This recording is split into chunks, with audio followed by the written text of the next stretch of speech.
Extra Big Town. Editor gets murder threat. Gang goons strike on Big Town. Extra Big Town. Extra. All right, pack your things, Lorelei. I'm sending you out of Big Town until I find out what's back of these racket threats. Oh, now, wait a minute, Steve. You're the one who's been threatened, not me. Now listen, Wilson. Lay off my rackets and I'll tip you on who's trying to get you. Is it a deal? I'll make no deal with you, Lawler. And call off your gun goons, or they'll get you the chair. Such are the highlights of the deadly gimmick of the Squeaking Rat on Big Town, brought to you by Lever Brothers Company, makers of Lifebuoy Health Soap. Another exciting adventure of fighting editor Steve Wilson of the Illustrated Press, whose newspaper creed stands for freedom and justice against the forces of intolerance and evil. The power and the freedom of the press is a flaming sword, that it may be a faithful servant of all the people. Use it justly, hold it high, guard it well. Now to Big Town and tonight's headline story of the deadly gimmick of the Squeaking Rat. This is the strange story of a 2- and 4-legged rat. One a vicious little criminal with a warped sense of humor. The other a toy mouse with a squeaker in its rubber hide. Such is the background of this story that began as Lorelei Kilburn ushered an unexpected visitor into Steve Wilson's office at the Illustrated Press. Steve, could you spare a moment? Always for you, Lorelei, my lovely. Come in. Not for me this time, Steve. You have a visitor. Come in, Mr. Lawler. Thanks, Kilburn. Hello, Wilson. Well, hello, Lawler. We're honored. Save the wisecracks for an editorial, Wilson. I want to talk to you. Fine, sit down. Thanks. May we quote you, or is this off the record, like most of your financial activities? Well, that depends. But I'm not talking in front of witnesses. Send your girl Friday reporter out to buy a hat. All right, go buy a hat, Lorelei. On the Illustrated Press expense account, That Steve? depends on Mr. Lawler. Okay. Make it good, Mr. Lawler. I will. All right, Lawler, what's on your mind? Just a sec. What about that speakerphone on your desk? It's switched off. But a hidden microphone would have been a good idea. Especially if I'd known you were coming. Mm-hmm. That's why I made it a surprise. All right, what's on your mind? Plenty. How do you like our editorials and feature articles on your mysterious financial activities in Big Town? I don't. Good. You're causing me plenty of trouble. Fine. The white heat of publicity sometimes fumigates the rat holes of the rackets. Now, look here, Wilson. I simply loan money. If it is used to finance rackets, I'm not criminally responsible. Oh, yes, we made that quite plain in Miss Kilburn's series of articles. You have no cause for a lawsuit on the grounds of libel or slander. If I had, you'd have heard from my lawyer, not from me. Yes, I know. So why this personal visit? What's on your mind? I want you and your newspaper to lay off me and my activities. Quit writing me up. Forget me. Well, most legitimate businessmen would pay plenty to get the amount of publicity we've been giving you. Sure, but I'll pay plenty if you lay off. What's the matter, Lawler? Is your filthy finance getting too hot for your shady clients? The bookies, slot machine operators, and numbers bankers? Are they afraid to do business with you because it puts them in the same spotlight of publicity you're in? Yes. And I'm here to make you a proposition. Go ahead, make it. Now, I know there's no use offering you dough. Thanks for the compliment. You're welcome. But lay off me and my activities, and I'll feed you enough tips on the rackets to fill your front page with a scoop every day of the week. Why, you squealing rat. In your rackets, you wouldn't last a week. Nobody need ever know where you got your information except you and me. Don't kid yourself, Lawler. The sewer circuit of the underworld has a grapevine information service that would make a Hooper survey look like something out of a cup of tea leaves. That'd be my worry. Your funeral? So you won't trade. Listen, Lawler, I wouldn't deal with you if you gave me the inside dope on every unsolved murder in Big Town. Why not? Because men like you are behind and responsible for half the gang killings in this town. Prove that, Wilson. I'm trying. And I must be close to proving it, or you wouldn't be here. Well, you won't be anywhere very long if you don't lay off. Is that a threat? Not from me, no, but I got a lot of friends. Friends? Why, you haven't a friend in the world, Lawler. No one you can trust, and no one that trusts you. So you won't play ball? No, Lawler, and you better tell your so-called friends that if anything happens to any of my staff, they'll be putting a rope around your neck. After the deal you've offered me in this office. Oh, yeah? That'll be your word against mine, Wilson. Not quite. Just a minute. Lorelei. Yes, Steve. Did you get that choice bit of dialogue? Yes, Steve. You want to hear a playback of your conversation with Mr. Lawler? No, but I think Lawler would like to hear how his voice sounds. Why, you double-crossing newspaper slug. You had a microphone hidden somewhere. You sent Kilburn out to turn it on. Yes, in the statue of justice here on my desk, Lawler. Appropriate, isn't it? You slug. That won't help you, Lawler. Justice, crushed to earth, will rise and weigh you on her scales. To quote and unquote a paraphrase. Lay off me and my business, or you won't live to see it happen. Go on, Lawler. Is that microphone still working, Lorelei? Yes, Steve. The tape recorder is getting it all. You better lay off, Wilson. You've started something even I can't stop. Get out, Lawler. Get out of this newspaper office and stop whatever you started. Because if anything happens to any of my staff, the recording of our conversation will be enough to send you up the river for the rest of your natural life.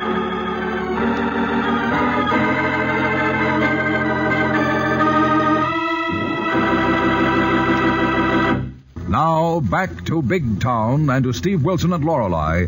As they face a showdown with a big-time racket operator, they have goaded into threats of retaliation in tonight's headline story of the deadly gimmick of the Squeaking Rat.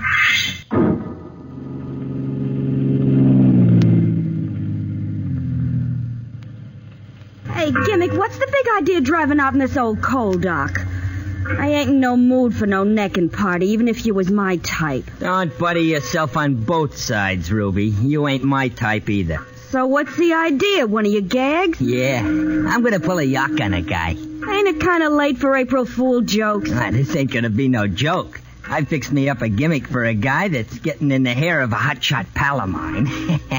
Ah, you and your gimmicks. No wonder you got that nickname. Oh, what's it this time? A stink bomb or an exploding cigar? You're hot, baby. Red hot. It's in this box. What's in the box, mystery man? A toy mouse, baby. One of them rubber rats with a squeaker in it. Yeah, you squeeze it and it squeaks. So what? So when this guy gets this package and opens it up, he's going to find the mouse and see the squeaker. And he's going to be curious enough to try and see if the squeaker works. So what's the yuck in that? The rat's primed with high explosive. It'll blow his top. Hey, how's that for a gag? Some gag. Hey, now, wait a sec, Gimmick. That's liable to be murder, and I don't want to get mixed up in it. You don't want to go back to the hen pen, do you? No, but listen, Gimmick, Now, you listen. Do like you're told. There's an old moocher named Willie the Weep that lives in that shanty boat over there. Is it him you're after? Nah, but he's a tipster for the guy I want to get. Who? A newspaper slug named Steve Wilson of the Press.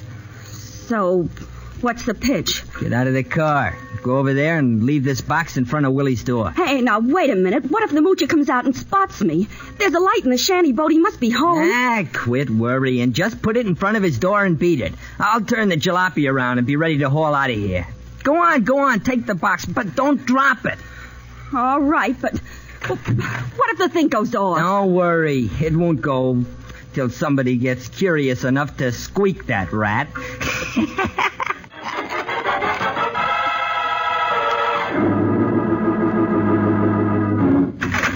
That recording is all ready to play, Steve. Good. I phoned Callahan of Homicide, and I want him to hear it, Lorelei. Come in. I have an assignment for you. Why homicide, Steve? And what's my assignment?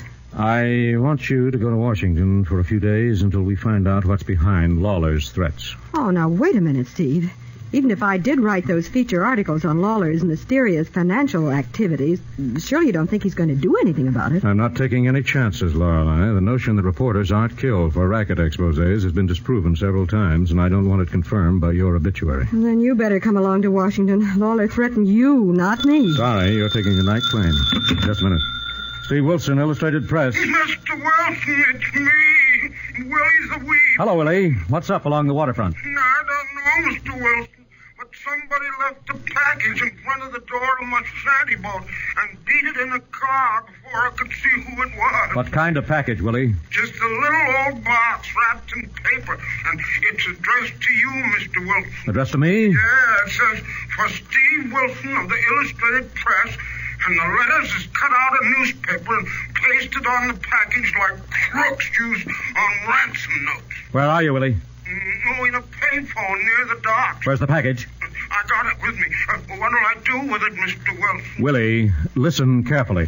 I'm listening. Be very careful of that package, Willie. Don't drop it, and don't open it. Oh, I wouldn't do that, Mr. Wilson. I never open anybody else's packages, Mr. Wilson. But why do you suppose it was left in front of my shanty door? Because someone must know you give me tips about events along the waterfront, Willie. I want you to come to the press office right away. Watch yourself now, Willie, and be careful how you handle that package.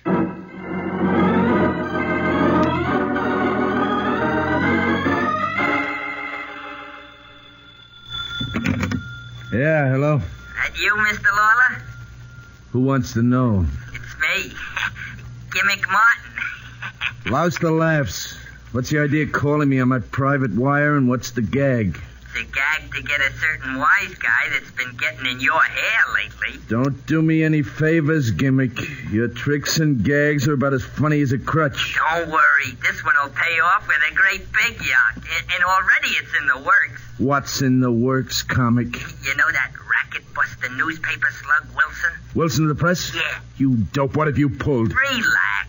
Just send him a little April Fool present. A little late, but he'll get the gag of the gimmick. What kind of a present? What have you sent him, you dope? Hey, is that gratitude? I figured I was doing you a favor. Your kind of favor can tie me to you and your other punk pals I'm backing. What have you sent Wilson? A gimmick that'll blow his head off if he's curious. And newspaper guys are curious about everything. What kind of a gimmick, you laughing hyena? Just a toy mouse with a squeaker in it, and he'll figure it's somebody's way of calling him a rat. Oh, is that all? Yeah, that ain't all. That's just the come on. Listen, the payoff comes when Wilson gets curious and squeezes the mouse's squeaker to see if it works. And then what happens? Comes then the big yuck. The mouse blows up and blows Wilson right out of your hair. Oh, Gimmick, you dope. I left Wilson not half an hour ago. I warned him to lay off. I threatened him. They had a microphone planted on me, and if anything happens, they'll nail me for it. Creeps. How was I to know that? Never mind. How did you send that booby trap? I planted it with a moocher named Willie the Weep, one of Wilson's waterfront tipsters. Well, get it back, you crazy fool. Get it away from that mooch. Now, wait a minute. I don't know as I can. I've been watching him. Willie phoned Wilson as soon as he found the package. He's on his way to Wilson's office right now. Go after him. Wait for him outside the press office. Get that package away from him before you get me a reserved seat in a chair.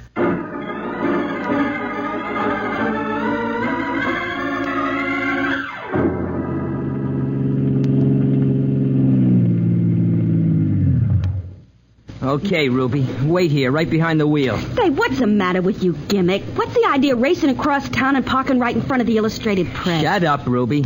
Stay under the wheel and be ready to roll out of here, but quick. Okay, but what's the big idea? What you watching for? That mooch and dope Willie the Weep? Yeah, I gotta get that package back. Ha! Now I've heard everything. A while ago, that was going to be the Yak of the Year. Now you got to call it off. What gives? Button up and get ready to roll. I see the moocher coming down the block carrying the box. You're going to grab it? Yeah, get set to start the motor and leave this car door open so I can jump in quick. Okay, but you better watch that hacky leaning against his cab there in front of the press entrance. I'll sap him if he butts in on this. Get set. Okay, hurry it up. Hiya, Willie. What you doing up in this section of town? Oh, hello, Harry. I got to deliver a very important package to Mr. Wilson. You walk all the way from the waterfront? Yeah, Harry. I didn't have a nickel for bus fare. I'll hack you back when you come on. Thanks, Harry, but I'll mooch my way back. Wait a minute, Willie. Maybe you won't have to mooch your way back to the docks. Who are you, mister? Let go my arm. Hold still, punk. You got something I want. Give me that package. No, I won't. This package is for Mr. Wilson of the Illustrated Press. You let go. Harry! Harry the hack, help! Shut up. Shut up. Give me that package, you dope. Won't you let go? Harry! Come in, Willie. Let go of my pal, Willie, or I'll crack your cranium with this knocker. Oh, yeah. Run, Willie, in a fresh building, quick. Hold this monkey. Hold him. I'll get help, Harry. I'll get help. What's a big idea, you slug? This is the big idea, you meddling hacky dope. Ruby, get the motor going. Roll this heap. Let's get out of here.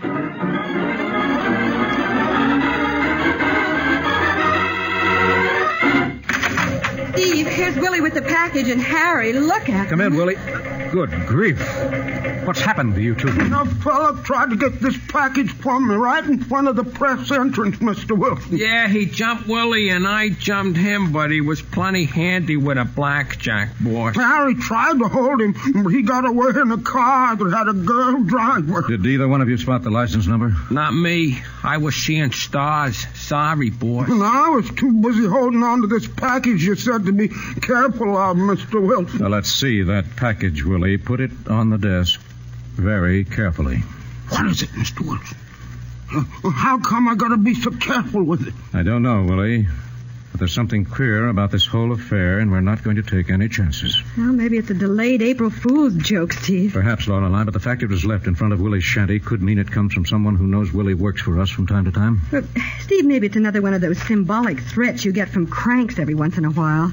Knives, silver bullets, musical coffins, skulls with bullet holes in them. Yeah, have you still got that desk drawer full of them, boss? Yes, Harry? And Steve still calls it his no-hope chest. Yes, but this package is different. Well, how so, Steve? Because someone tried to recover it, Lorelei. Something must have happened between the time it was left outside Willie's shanty boat and the time he reached here. That wasn't more than half an hour, Mr. Wilson. And in that half hour, someone changed their mind about wanting me to receive this package. Steve, Mark Lawler said someone might get you, shut you up if you didn't lay off. Yes, and Lawler knows we have a recording of his threats. Holy moly, boss.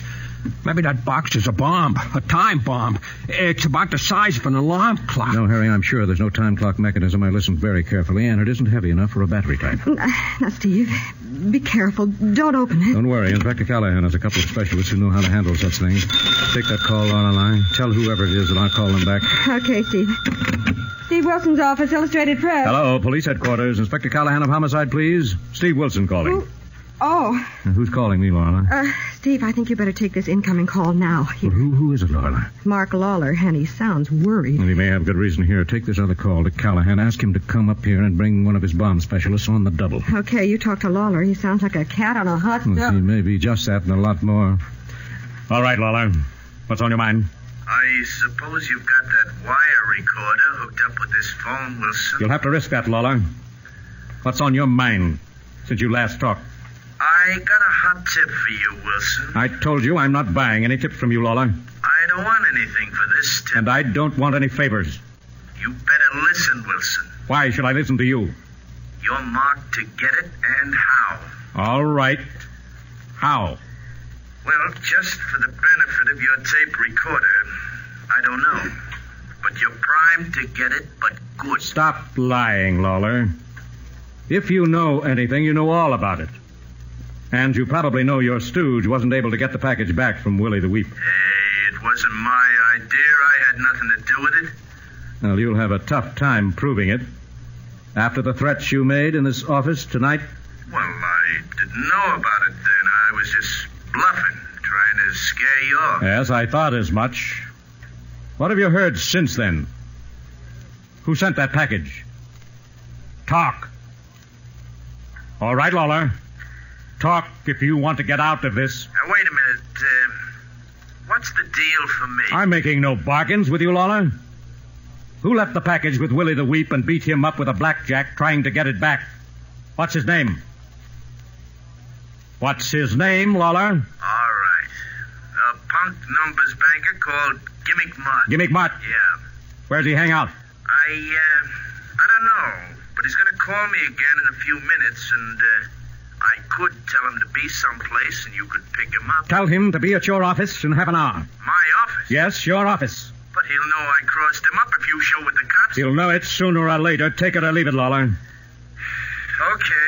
I'll take it. All right.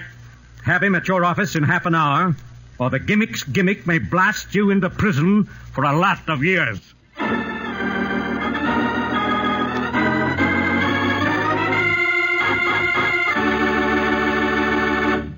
Now back to Big Town and to Steve Wilson and Lorelei as they approach the office of Mark Lawler, a racket backer, in tonight's story headlined The Deadly Gimmick of the Squeaking Rat.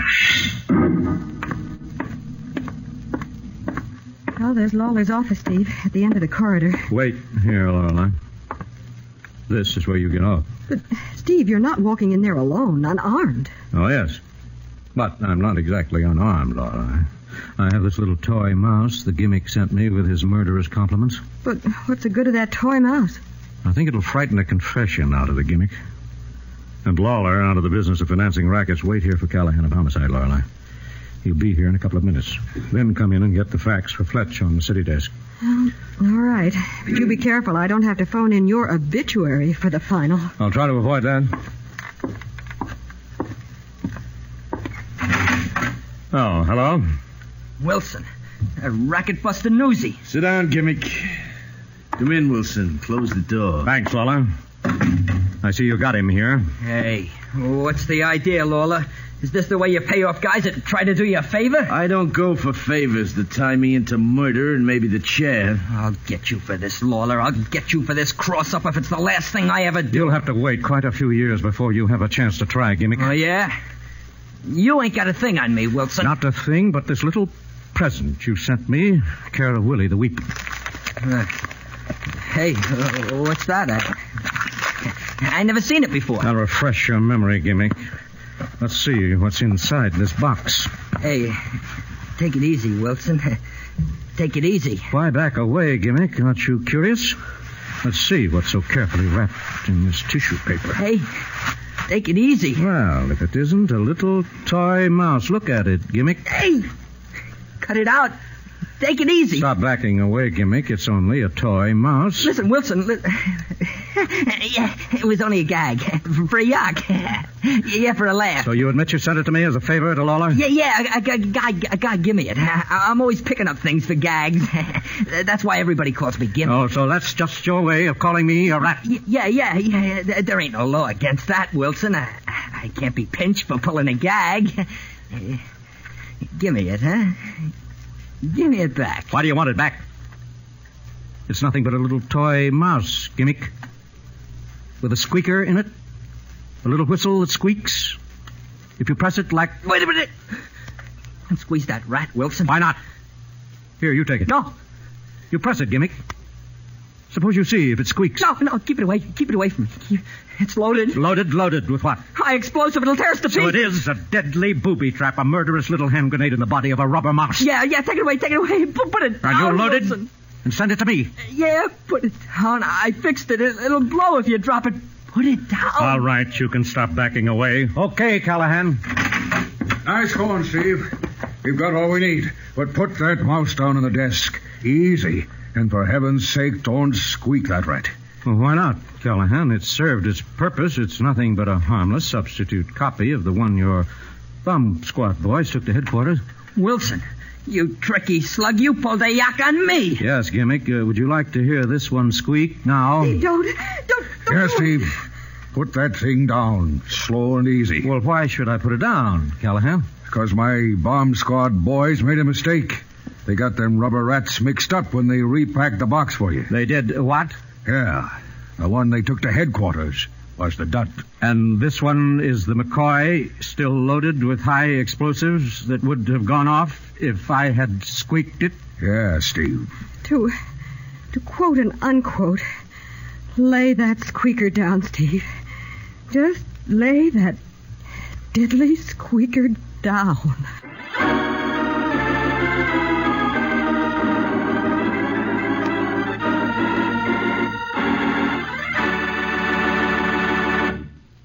Well, friends, we all make mistakes. I almost made a fatal one with that squeaking rat. As far as the vicious Gimmick, he received a stiff sentence for attempted murder, and by treacherously turning state's evidence sent Lawler to prison for criminal conspiracy. How about next week's story, Steve? Well, next Tuesday, there'll be quite a different kind of story from the front pages of the Illustrated Press, and headlined, The Lonely Heart. But here's Lorelei. Thank you, and good night. In tonight's dramatization, all names, times, and places are fictional. Big Town features Edward Pauley as Steve Wilson, Fran Collin as Lorelei Kilburn, and is written and produced by Jerry McGill. This is your narrator, Dwight Weist, bidding you good night. This is NBC, the National Broadcasting Company.